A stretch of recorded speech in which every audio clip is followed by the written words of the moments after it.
ng sangkot umano sa illegal na droga ang kung di sumuko ay naaresto sa iba't ibang bahagi ng bansa. Nagbabalik si Victoria Tulad.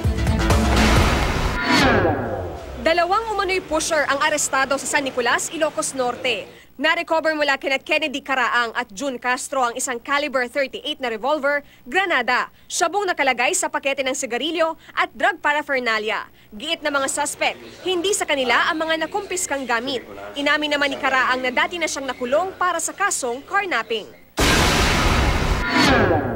Sa Parang Maguindanao, mahigit 1 milyong pisong halaga ng hinihinalang shabu ang nakumpiska. Nakuhanan din ang 6 na arestadong suspect ng kalibre 45 baril, 6 na motorsiklo at iba pang mga drug paraphernalia. Bahagi ang operasyon ng Oplan Doble Barrel ng PNP.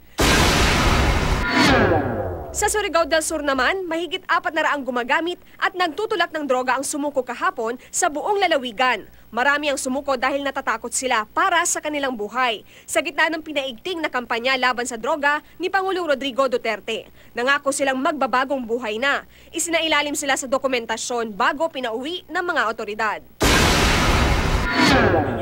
Sa Tagbilaran City sa Bohol, 74 na ang sumukong mga drug pusher, runner at user. Mahigit sa 600 drug users at pushers na rin ang sumuko sa iba't ibang bayan sa Bohol.